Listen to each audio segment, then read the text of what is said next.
My name is Caroli J. Miller. I'm 32. I work as a senior account manager for a regional insurance firm in Dallas. It's not glamorous, but it pays well. I'm structured. I track expenses. I invest regularly. I don't miss payments. I grew up watching my dad juggle 3 jobs.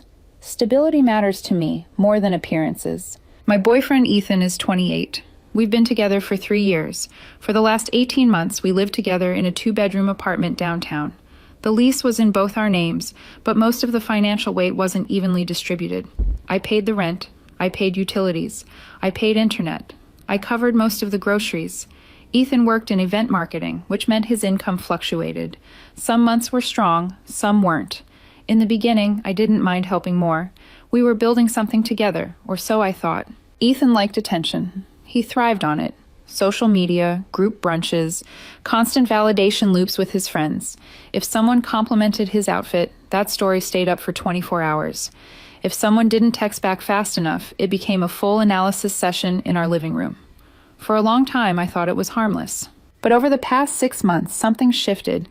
He started mentioning other women casually, not directly threatening, just sprinkled into conversation. This girl at work said I should be charging more for my time. My old college friend keeps saying she'd treat me like a king. It was subtle at first, then it became patterned.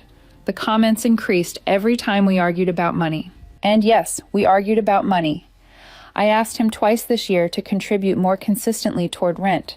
Nothing unreasonable, just predictability. He would agree in the moment, then forget when the transfer date came. Or he'd say he was waiting on a client payout. Or he'd promise to double up next month. Last Friday night was the tipping point. We were in the kitchen arguing about bills again. The rent had just renewed at a higher rate. I told him we needed to split it more evenly going forward. He rolled his eyes and said something that made the room go quiet. "You're acting replaceable." I didn't react immediately. I just looked at him. "Excuse me." He crossed his arms. "I've got other girls, Caroli. Don't think I don't." It wasn't loud, it wasn't a scream, it was delivered calmly, meant to land. I studied his face. Then I replied just as calmly, "Then they can cover the bills too." That's when everything changed. He blinked like he didn't expect that answer. "What did you just say?" I repeated it. "If you've got other girls, then they can cover the bills too." He let out a short laugh, irritated, not amused. "Wow, so now you're jealous." This wasn't jealousy, it was math. I leaned against the counter and kept my tone even. "You just implied you have backup options. I'm saying if those options are so solid, they can share the financial load." His expression shifted from smug to defensive. "You're twisting it. I didn't mean they'd actually pay for anything." "So what did you mean?" He hesitated. "I meant I'm not stuck. I have choices." That part I believed. He always needed leverage in arguments. Emotional leverage. Social leverage. Now apparently financial leverage. But here's the thing. If someone tries to position themselves as optional, you can't keep acting like they're essential. I nodded slowly. "Okay." "Okay what?" "Okay, you're not stuck." He stared at me like I was supposed to escalate, raise my voice, defend my value. Instead, I walked to my office desk and opened my laptop. "What are you doing?" "Reviewing our accounts." He rolled his eyes. "You're being dramatic." "No, I'm being consistent." Over the next 30 minutes, I logged into everything. Electricity account in my name, internet in my name, streaming services in my name. The joint credit card I added him to 2 years ago as an authorized user under my primary account. I didn't announce each click. I just started making changes. "You're not serious," he said from the doorway. "You just told me you have other girls. I'm assuming that means you don't need me financially." "That's not what I said." It's what it implied. I removed him as an authorized user first. Then I scheduled service cancellations effective in 2 weeks. That gave him time to set up his own utilities if he chose to stay. "What are you doing with the Wi-Fi?" he asked sharply. "Transferring it out of my name." "You can't just do that." "Yes, I can. It's my account." His tone shifted again. "You're punishing me." "No, I'm stepping back." Silence filled the room because this wasn't a bluff. I wasn't yelling, I wasn't threatening, I was adjusting my financial exposure. And that same night, while he was still standing there waiting for me to back down, I booked a short-term rental across town. He thought he had leverage. He didn't realize he had just removed it. He didn't believe me until I started packing. At first, he hovered near the bedroom doorway like this was still part of the argument stage, like eventually I'd slam a drawer shut and say something dramatic he could respond to. Instead, I pulled a suitcase from the closet and laid it flat on the bed. You're seriously leaving over a comment? He asked. Not over a comment, over what it represents. He scoffed. Oh my God, you're so sensitive. That word didn't sting. It clarified things. I folded my clothes neatly, not angrily, not rushed, just methodical. You don't get to threaten replacement and still expect partnership, I said calmly. I wasn't threatening you. You said you have other girls. That doesn't mean I'd actually use them. That's not the point. He followed me into the living room as I zipped the first suitcase. So what, you're just going to abandon the apartment? The lease has both our names, he added quickly, like that was the safety net. You're welcome to stay, I replied. You'll just need to handle your half. His face changed at that. Handle my half? Yes, rent increases next month. Utilities transfer out in 2 weeks. Internet too. You can't just dump that on me. I didn't dump it. I've been covering most of it. He laughed again, thinner now. You're bluffing. You'll cool off in a day. I didn't answer. I walked into the kitchen and removed my card from the grocery delivery app. Then I canceled the shared meal kit subscription. What are you doing now? Removing my name from recurring expenses. You're being petty. No, I'm being precise. That's when I saw it register. This wasn't emotional retaliation. It was logistical separation. And logistical separation doesn't reverse easily. By midnight, my car was loaded. He stood by the door like he was waiting for one last line, something cinematic, something that would restore his control. Instead, I picked up my keys. If those other girls are solid options, they'll step in. If not, I guess we'll both learn something. I walked out. He didn't follow, but I could feel the confidence cracking behind me. I didn't drive around aimlessly. I went straight to the short-term rental I had booked. 1 bedroom, clean, fully furnished, no emotional history attached to the walls. When I locked the door behind me, I felt something I didn't expect. Relief. Not anger, not heartbreak. Relief. I set my suitcase down, plugged in my phone, and turned off notifications for the night. I didn't block him yet. I wanted to see what would happen when reality set in. It didn't take long. Around 8:30 the next morning, my phone lit up. Are you seriously not coming back? I waited 10 minutes before responding. I moved out. Immediately, the 3 dots appeared. So you're just giving up? I'm adjusting to what you said. You're so dramatic. You said you have other girls. That doesn't mean I want you gone. There it was, the leverage attempt. Then don't use replacement as a bargaining chip. No response for a full hour. Then, the electricity bill just hit. Why did you remove autopay? Because it's in my name. So what am I supposed to do? Set it up under yours. That's when the tone shifted. You know I don't have that kind of cash right now. That's why we were talking about splitting things evenly. Silence. An hour later, another message. The internet company says service ends in 10 days. You didn't tell me that. You were in the room. He sent a voice memo after that. I didn't open it. Text keeps things factual. By afternoon, he tried a new angle. I was just trying to remind you I have options. You're acting like I cheated. You don't have to cheat to show disrespect. That one sat unread for almost 20 minutes. Then came the message that told me the shift had started. Tyler says you're insecure for reacting like this. Tyler can cover the bills too. No response. Because here's the part he didn't calculate. Options sound impressive in conversation. They sound different when rent is due. And by that evening, I got the notification that the joint card balance had dropped to 0 because I had frozen it. Backup plans don't usually come with billing statements, and he was about to find that out the hard way. By the 3rd day, the tone of his messages shifted from defensive to frantic. The leasing office called. They said if one of us leaves, the remaining tenant has to requalify income. That's correct. You didn't tell me that. It's in the lease agreement. There was a long pause after that. Then, I can't qualify a loan. That wasn't new information. When we renewed the lease, I had qualified us both. He had contributed inconsistently, but enjoyed the lifestyle consistently. So what am I supposed to do? He asked. You have other girls. That message sat unread for almost 30 minutes. When he responded, the edge was gone. You're being cruel now.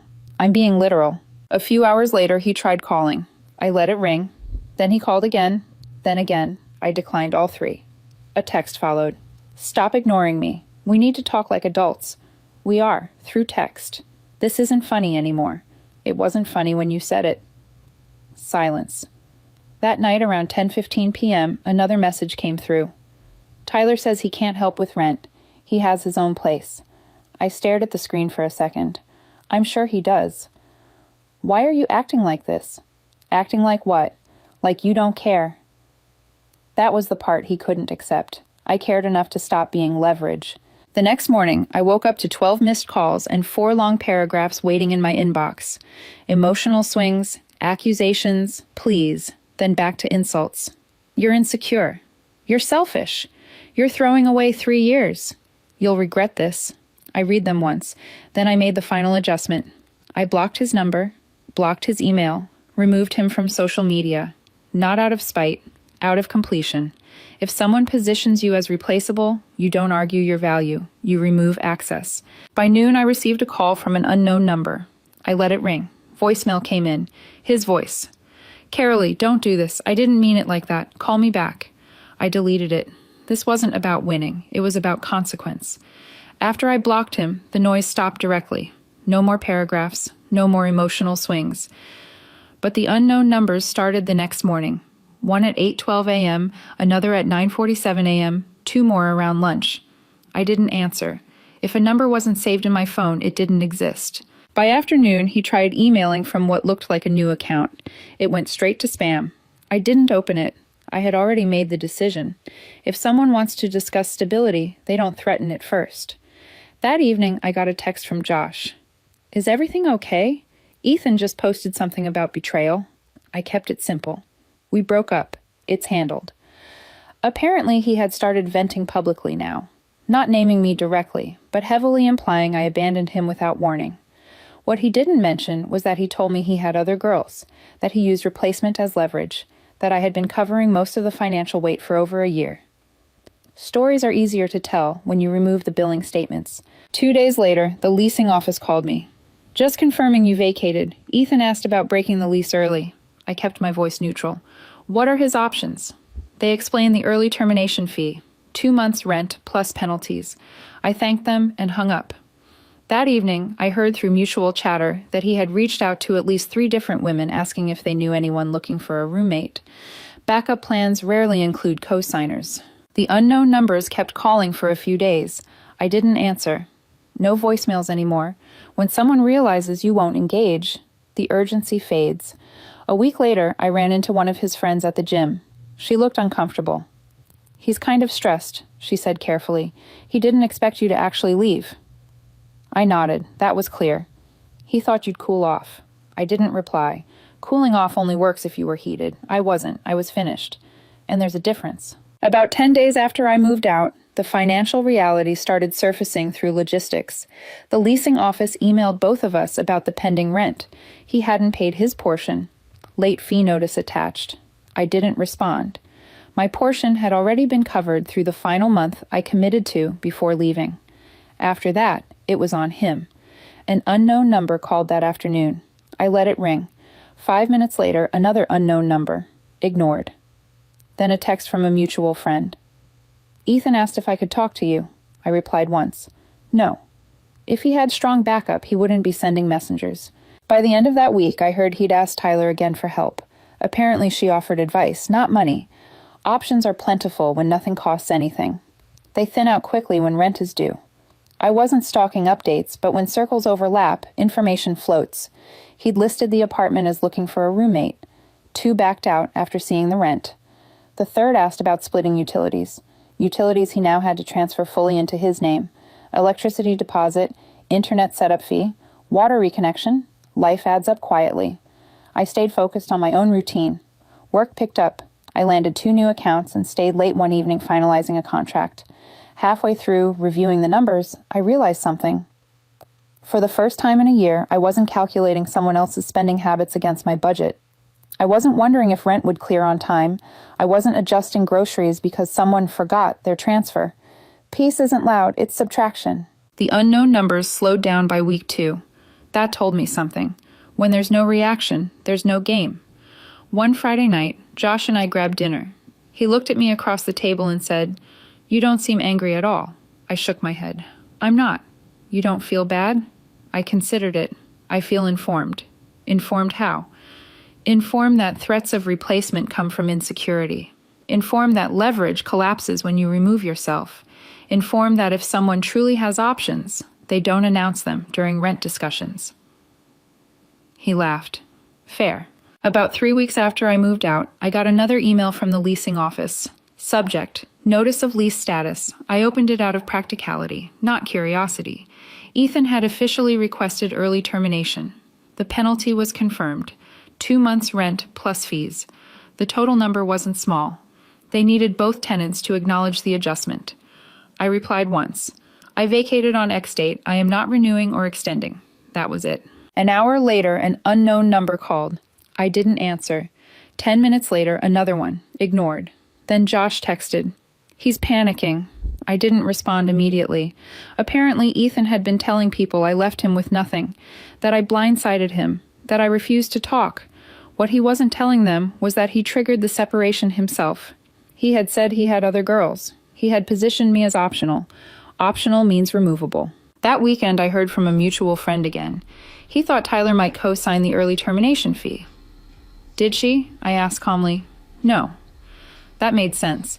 People enjoy being backup options when it's theoretical, less so when it involves paperwork. I didn't celebrate that. I just understood it. Backup plans don't come with financial commitment. On Monday morning, one final unknown call came through. I let it ring. No voicemail. No new numbers after that. By midweek, I heard he had moved out entirely. Found a smaller place across town. A studio. Older building. No balcony. No skyline view. There's nothing wrong with a studio. But it wasn't the lifestyle he had grown used to. Lifestyle is easy to maintain when someone else absorbs the volatility. That night, I sat in my short-term rental reviewing my finances. I had already started apartment hunting again. This time alone. No fluctuating contributions. No conversations about who forgot what. Just numbers. Clear ones. I thought back to that kitchen argument. "You're acting replaceable." No, I was acting consistent. And consistency is expensive when you lose it. He thought leverage would keep me in place. Instead, it revealed how much of the structure was mine, and when I removed it, the rest collapsed under its own weight. A month after I moved out, the dust finally settled. No more unknown calls. No more indirect messages through friends. No more dramatic social media captions about betrayal and loyalty. Just quiet. I had moved into a new apartment by then. 1 bedroom, clean lines, slightly smaller than the old place, but entirely mine. The lease had one name on it. The utilities had one name. The grocery bill had one card. Predictability feels different when it isn't shared with someone who treats it as optional. Through mutual chatter, I heard Ethan had officially paid the early termination fee.